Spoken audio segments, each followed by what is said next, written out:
Hello and welcome back to Soul Speak. I'm Meg Michaelson. Thank you so much for joining me.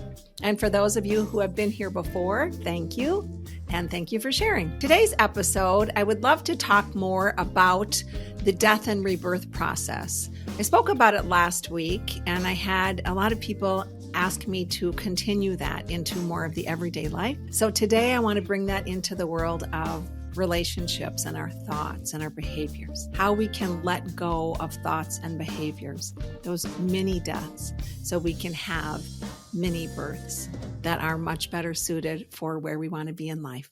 So welcome.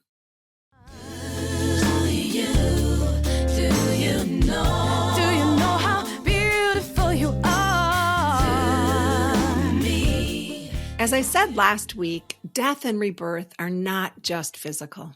It isn't just a big deal event that happens with devastation. It certainly can be devastating. However, it's also those mini death and rebirth. And it's how we're meant to live. We are meant to be living with that concept of death and rebirth every day, checking in with our thoughts, our patterns, our behaviors. What is helping us to become fully healthy? What is helping us to become, from all the things we think and do and all of the actions we take of those, what are helping us move forward to become a really whole, healthy person? Not just for that immediate gratification that our society gets so hooked in, but for that long haul. So we want to look at, some people will spend time on their financial budget, or they'll look at their work goals. What about your relationship and your relationship goals? Relationship with self and, of course, relationship with others. Because in order to have a really good relationship for the long haul, we want to be checking in with it.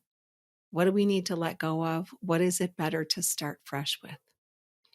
And so bringing that into the idea of relationships in our everyday life. A while ago, I was working with a couplehood, and the man in that couplehood held on so tightly to the way he was raised, which was not safe to communicate or even feel emotions. He saw no need to do the deep work, as he called it. He just wanted to keep getting up and doing his thing and living how he was living. And his wife kept asking him to, please, can we talk about this? This is not working for me. Underneath that, why didn't he? Because there was fear. There was fear about that, of opening that up, what that would do, how that would change his life. And he verbalized that. And so he chose not to, and that cost him his marriage. Even though he still really loved her, he was not willing to do that work that might actually bring him great joy. Because for him, that cost felt so scary, he was not allowing that part of himself to die off. And think of what could have been reborn. They could have had an exceptional marriage. But we have to be willing to let those old parts of us that are not serving us die off. We have to surrender. Our body wants us to be in the balance of our head and our heart. So important.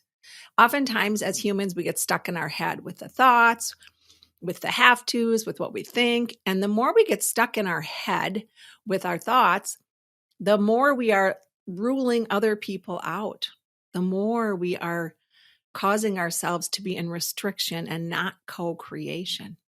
We need to allow ourselves to feel, and we all feel.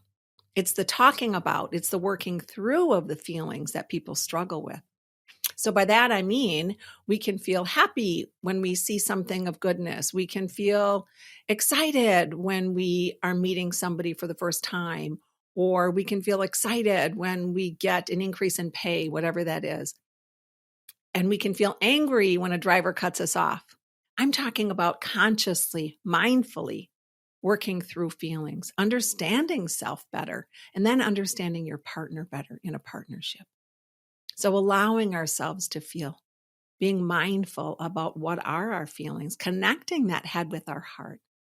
We learn so much from allowing ourselves to understand and then work through the feelings, not feel and then run from them, not feel and then categorize them. in a way where we're just putting them in the back of the shelf, but trying to understand where that came from so we can move forward with a better feeling or understand there's some things we need to correct in order to have healthier feelings, especially in relationship with self and others. Often we feel safer closing our hearts and trying to rationalize everything. That doesn't work. Rationalizing everything is only part of the human experience. That's our mind, but that's not our soul, and that's definitely not our heart. We might meet someone and feel this huge attraction energy, and then we get caught up in the feels, right? And now we're caught up in the feels, but we're not using the rationale. So it's that concept of both. We forget sometimes that we need more than that for the long haul in a healthy partnership. We need to allow ourselves to know what we're thinking, to know what we're feeling, to know what it's time to let go of. So a new thought that's more in line, a new feeling can come to the surface. We need to feel respect and love and like for the person that we're in partnership with, but also with ourselves. And that, again, takes that mindfulness training. So it's always wise to check in with what we think we want and make sure, again, it is the whole picture, not just the physical image or money or charm. Charm is great. I used to be so attracted to charm. And then you look at, is that charm, is it authentic or is it a facade? That's why it takes a time to get to know somebody, but we have to get to know ourselves first and know why it is we're attracted to somebody. Those things where we are just attracted to physical image or money or power or charm, those things come from our shadow ego. Those things come from our pride. Pride is great, but when we're in too much pride, it's not so great. Everything's about balance. When someone says, I want a supermodel, ask yourself why. Is it because you're going to feel really good about yourself? You might feel like, wow, this person's attracted to me. And now I feel really good about self. The musician Bruce Springsteen, years ago, he was married to a supermodel. I think her name was Julianne Moore or Julianne something. And he, I'm sure, felt really good about himself because here's this rocker with this gorgeous woman on his arm. But it wasn't enough because that's not enough unless that supermodel also is someone you like and love and has mutual interest and all that other stuff. So he let that idea go and he ended up marrying someone that was in his band who did not look like a supermodel, lovely in her own way. But remember, it's really checking in what thoughts are getting in my way. What thoughts are getting in my way? What is it I really want for the long haul? What thoughts can I let go of so I can bring in thoughts that are going to be better serving me? So checking in with that. What do I want? Why do I want that? Some women say they want a man to take care of them. My dad actually said to me when I was single after my divorce, you should find a sugar daddy. Like, Dad, that's not who I am ever. I would never find a sugar daddy. I love being independent. So some people want someone that's going to take care of them. Fine, as long as you know what you're getting into. What if that person is also controlling? What if you feel less than because that person holds a lot of the strings? So be careful. Be mindful of what your mind is saying to you. Really check in with why you want what you want. Before you're married, even after you're married, taking the time to go into those questions and wonder. When you're dating, a lot of people are still dating. Dating is a great way to learn about someone, but not so quickly attached to them. Remember, dating is an experiment. Dating is just a series of experiences, just like life. We're here to learn. And when we attach too quickly to something, it takes a long time to unravel it. Much better to take it slow and learn and let the new ideas, the new ahas come in. Let that old pattern die off. And if you tend to date the same kind of person or unavailable people, whatever that means, or people that aren't giving to you, that is a thought pattern that would be good for you to let die off. Let a new thought pattern come in. Why am I not valuing myself enough to bring in someone that is also good to me? Why am I not valuing myself enough to hold myself in that space of this is what I really want, so I'm not going to settle? And that's where we need those opportunities to wonder, really looking at what works for you based on your history and who you are with where you feel really good about yourself.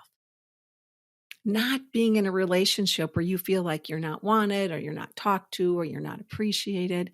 Because what happens there, your self-esteem goes down. So be with those people that you feel really good to be with, that help build you up and support you, especially in relationships.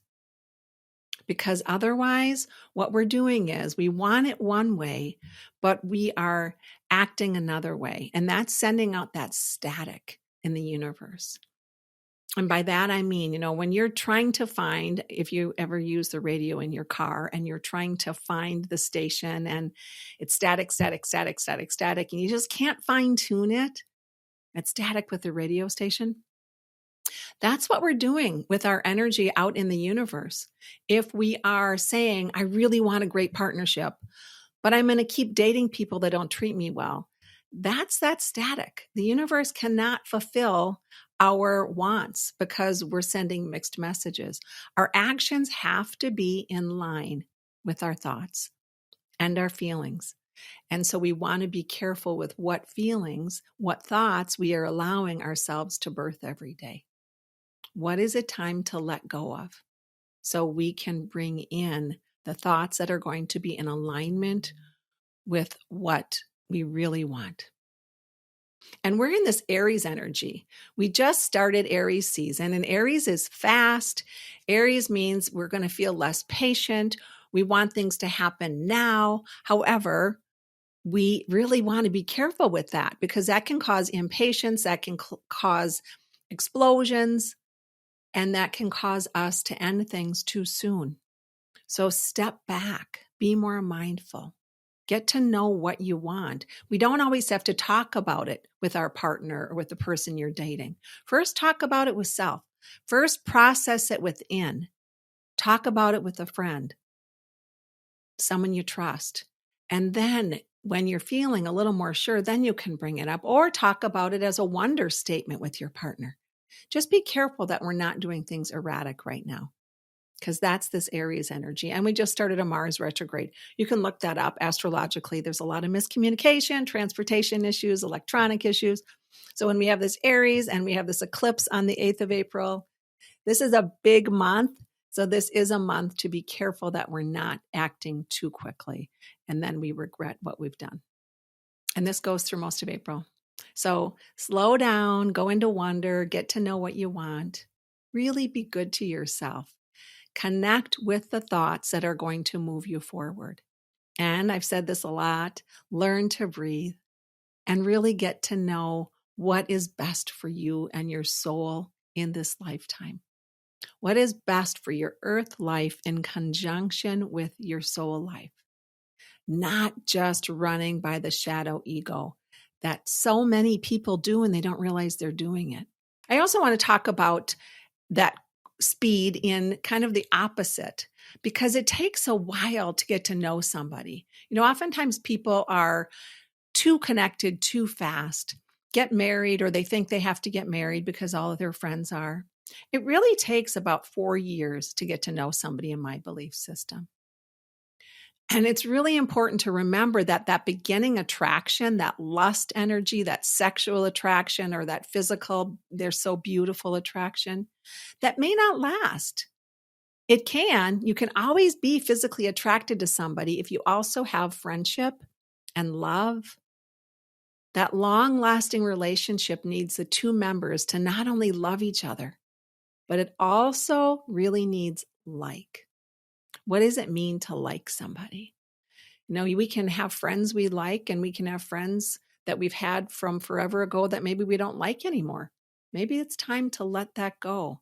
Let the death happen so you can bring in friends that are more suited to you. So about liking somebody, examples would be if you're a half full person and your partner, the person you're seeing, is a half empty, it's really going to be draining to be a positive person with a negative Nelly. Maybe that person will change if you talk about it, right? Maybe they don't want to be a negative Nelly and they're going to have that effort, but bring it out in the open so it doesn't become draining. If you appreciate conversations about big concepts like quantum physics or politics or the planets, astrology, and your mate has no interest, they just want to be on a video game. There's a lot of people that are gamers. Totally fine if that's what they want to do. But if you're bored with that, you're going to feel empty. If you have friends that you can talk to and sometimes you have conversations, it's not like that your partner has to be everything to you because they shouldn't be. But you should definitely have some conversation keys together. If you're a giver and you would do what you could to take care of your mate should they need you, but your mate's not a giver back, it's going to cause loneliness. You're going to be depleted. If you like touch and your partner doesn't, that also causes loneliness. If you're globally minded, but your partner is racist or the person you're dating is racist, that's going to cause emotional distancing between the two of you. If you appreciate open-mindedness and conversation about that emotional stuff, about that challenging stuff, you want to work through things and talk them out. But your partner is a stuffer. They don't want to talk about stuff. You're okay with talking through conflict, and they run from it. That, again, is causing a separation and a loneliness. If you want someone to tell you you're beautiful and your partner thinks compliments are not necessary, think about that. So you don't have to have everything in line, but you want to like the person you're with. If that person is mean to wait staff and you feel embarrassed, do you respect your partner? So really think through, do I like this person? Am I attracted to them physically? And do I like them? Because the physical attraction is not going to be able to be sustainable long haul. That's not enough. It's good. You should always have a physical attraction. Absolutely. So being mindful of where you've been and what ideas, what concepts, what beliefs is it okay to let go of so you can have a new birth. And on the flip side, are you what your partner wants? When we're not being aware, when we're feeling lack or we're starting to focus too much on what the partner is not for us, we become self-absorbed in that lack. A partnership is both, and both have needs and wants. So if you have been focused on what you need and not what they maybe don't have or don't need or do have or do need, open that conversation up. Start a conversation. Birth a new way to talk. Talk about this together in kind, calm, open, vulnerable, honest. Knowing that you're going to be okay. A really solid self-esteem requires honesty. And a really solid relationship requires honesty. When we appreciate ourselves, we do not let others treat us less than. We really don't. When we appreciate ourselves, we do not treat ourselves less than. Of course, every single human at some point, we say things that we shouldn't to ourselves or we're a little hard on ourselves. Let that be a once in a while. Let that not be an everyday. Let that not be at the forefront. And sometimes we get caught up in the way things were or our conversation patterns, our communication patterns. That's why it's so important to be checking in with, is this communication style working really? Or is this just what I've been doing? Is it time to let that die and let something else come forward, a rebirth? A woman I was working with a while ago had been dating a man for, I'm not sure how many months. She thought things were going well, and she came in to see me because she wasn't sure how to work through this next part. She said that they did fun things at the beginning, and then they just kind of stopped, and she felt him pull away. So after speaking with me, she chose to start talking with him about it. And that was scary for her because she wasn't used to that and she was younger. And he and her, the two of them, had open conversations. which really led to them becoming closer. He said he felt like that excitement ended and he didn't know how he felt about her. And he was feeling this pressure about moving forward because most of their friends were getting married. But they talked about it. After we talk about it, after we have a conversation and we don't go into defensiveness and anger, right? We're letting these new pathways open up, healthy communication, where we can be in wonder and hear the other person. After they talked about it, they realized that pressure was coming from him. She was in the same spot. She didn't want to rush things either. And they became closer and they redefined their relationship. And they really learned, of course, this is over time because it takes a while to change a pattern. They learned that that pressure was him telling himself stories, and instead of talking with her about it, he just held it in. And that story became so powerful within him that he started to not like her. And that really wasn't fair, of course, to her because that was all going on within him. So it's so important to talk to your partner about how you're feeling. And if it helps, talk to your trusted friend first, like I said, and then your partner. But not just letting it ruminate in our head. That's not really talking to ourselves. Talking to our own self, having mindful conversations with self is going into wonder. Why am I feeling this way? I'm not going to let that incessant mind chatter go on. Maybe I'm going to write down how I'm feeling. Maybe I'm going to take a little bit of time and write things down. Because it all goes back to if you're a giver or a pleaser, it's so hard sometimes to be honest. Something to switch if you're ready. We don't want to hurt someone and then we don't want to tell them how we're feeling. We feel that commitment within us. We're committed to them even if we don't want to be. That fear of commitment is so real for so many. Me included. I absolutely have a fear of commitment. Why? Because I don't want to hurt somebody. So I have been really cautious with how I date and who. And that can be worked through. I'm still working through it with honesty, integrity, and being communicative to myself, processing with a girlfriend, and processing with the person that I'm dating. Because we get to define whatever our couplehood is. You get to rebirth whatever your couplehood is. It doesn't have to follow the timeline of the past. It doesn't have to follow society norms. Every couple gets to do things how they want as long as they're open, honest, stay in integrity. Instead of talking about what we want in a relationship, we might instead clam up, feel too fearful. We don't want to lose that person because we're not sure if we want them, so we don't speak. So we don't speak to that person. However, that doesn't just go away. Our bodies hold it. And over time, that leads to depression, anger, resentment. Remember, those feelings don't go away. So it's really important to change how you've been doing it from the past. Work through those feelings. Open up to those feelings. Talk about those feelings. Don't let them sit and fester inside of you. It's so physically unhealthy. You'll notice that long-term connection with yourself and your partner can strengthen, can last if there is open and honest communication done with respect, as well as attraction, love, and like. Really important to like that person. Those are all important factors for the long haul. Great new ideas to birth. And that being said, it's really important to know when it's time to let somebody go. Sometimes we keep trying. And if the other does not, or if it's just not a good fit, or if the likability is not there, or the love is not there, or the respect is not there, it's draining us more than not. You know, when we have a key and we're trying to get in a house and the key won't go in the hole and the key won't go in the hole, we get frustrated. Maybe it's the wrong key. Maybe it's the wrong key.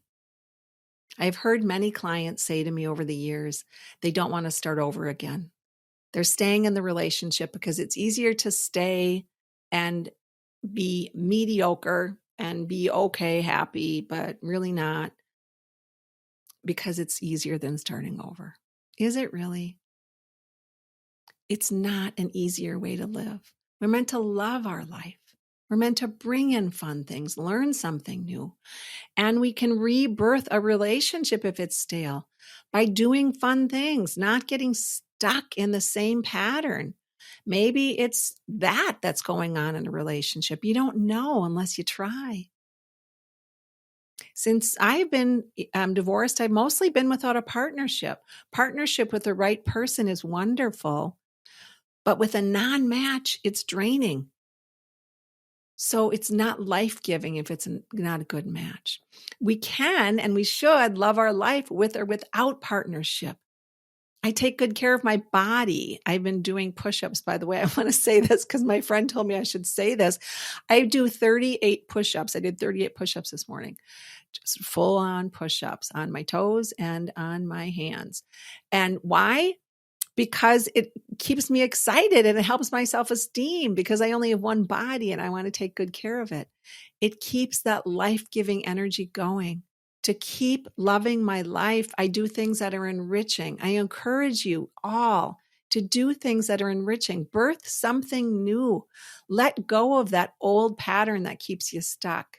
Sometimes I paint. I'm learning archery. I'm playing the ukulele, starting piano lessons. Why? To keep my mind growing. So important. To keep my self-esteem intact, to help me wake up and find something exciting and new to do, to keep my life full. Having a life with new experiences helps every single facet of your life. Rebirth, it's so important. When we love our life, we do not hold on too tightly to another person, especially if they're not a good match. Rebirth every day with a new thought or a new action. Let something die and let something new begin. Our thoughts, our actions, our physical body. Try something new. Try push-ups if you can. They feel fantastic. And they're hard. Life can be all over the place. Really, it can, especially with this new energy we have going on. And we are here to learn. We're here to learn. We're here to bring in new ideas. We're here to bring in new people, new friendships, new concepts. Meet your neighbors. And this energy we're in is not such a strict timeline like it used to be. We are losing that linear timeline that we have held for so long. This new wave of energy that's coming in, and it will be coming in more and more with our lifetime, is not linear. And in relationships, people tend to want that relationship to go in a certain order, that linear timeline. We can get caught up in that because that's what society thinks. So if I'm not engaged by a certain time, or if I'm not married by a certain time, really allow yourself to look at that differently. Check in with what you want. And maybe that is what you want, but really check in what's underneath that. Is it the ego? Because what will your friends, your family think if you're not married or engaged by a certain time? Go into what is good for you. We want to be careful that we're letting those thoughts of others get in the way of our own thoughts. Let those die away. Connect first with what you want. That timeline that used to be so big, about 2 years, it takes us longer than 2 years to really get to know if we really love, value, like anybody for the long haul. And sometimes it does work, absolutely. So for those of you that had the 2-year or less timeline and you have a great relationship, absolutely that is possible. It's just unfortunately not the norm. So follow your own timeline. Partnering with someone is a big deal. And it is absolutely wonderful with the right partner that has similar interests and attraction and values, and you like them as a person. That's great for the long haul. Having a loyal partnership, having a great partnership will make life even better. It brings more support in, more stability, more love, and together you two could create greatness in the world. So it is worth it when you have a good match. And as always, we need to have a good match with ourselves first. So check in with your thoughts. Are they in line with what you really want? What you really want, not what others want for you. Have a beautiful week. Enjoy every day. And I encourage you to go out and try something new today. A new thought, a new activity, a new way to love. Have a beautiful week, and I'll connect with you next time. Hey, listeners, thanks again for joining me. If you want to learn more about me, services I offer, who I am, please check out my website, megmichaelson.com. Also, there you can join my newsletter. Follow me on Instagram and YouTube. Thanks again for coming. I'll see you next time.